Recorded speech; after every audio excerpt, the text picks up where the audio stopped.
We were very glad of Mr. Dan's response to our initial video cast, and we felt that there were very many positive aspects to what he said. But he mentioned Strava data for this route into the city. Strava data showing that cyclists, particularly out of town cyclists, liked this route, and it went straight down Queen's Avenue into the city. But of course, Strava data would show exactly this, because this is where the signposts are.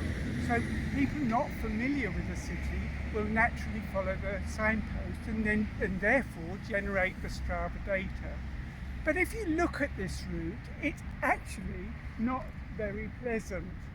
You can see all the cars lined up down there, and if you're a regular user like me, you find yourself stopping to give way to cars coming in the other direction. In addition to that, at the very bottom of that route, there are two rather unpleasant junctions, and car drivers have a habit of going around those junctions quite fast.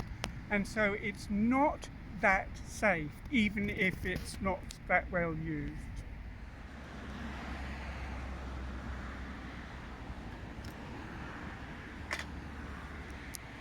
We just wanted to point out the contrast between this wonderful leaf arbour, which is even more beautiful in the summer, compared with the rather unpleasant car-dominated Queen's Avenue. This is so much nicer to walk and cycle down, and a much better route for cyclists coming through the city.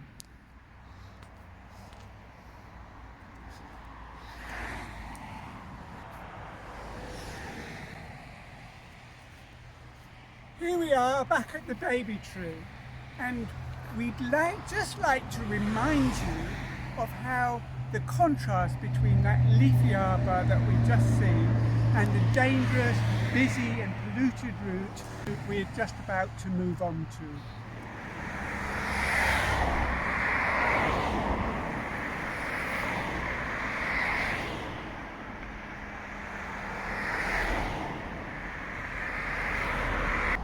You can see how busy, polluted and dangerous this route is, and you can see also how poorly maintained the pathway is.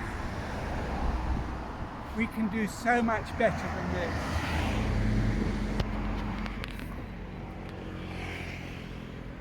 Look, the path is still here, worn way down.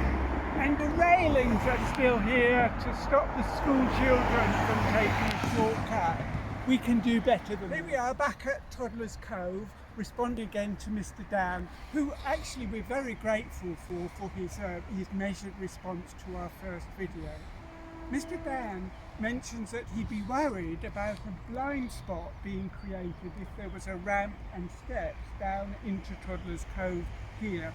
But actually, that wouldn't necessarily be the case, because what we'd envisage is an asphalted pathway that would lead in a nice wide sweep into this path and take everyone down, straight down to Chartham or Winching or wherever they want to go in the south part of the city.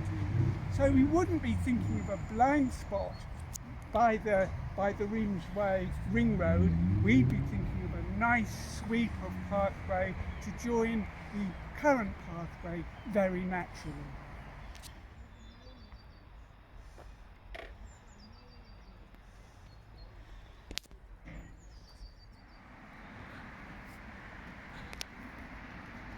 Here we are back at the Bull. We may not have addressed all Mr. Dan's points in his response to our first video cast, but I think we've addressed most of them. But essentially, as well as a big improvement for walkers, cyclists and school children from the London Road Estate and the Canterbury Academy to this side of the city, this project that we're advocating is backed by both councillors, KCC councillor Mel Dawkins and City councillor Pip Hazelton, and we think it's also a matter of democracy. We've identified this small improvement that could make a massive adjustment and we really hope that it will be added to the walking and cycling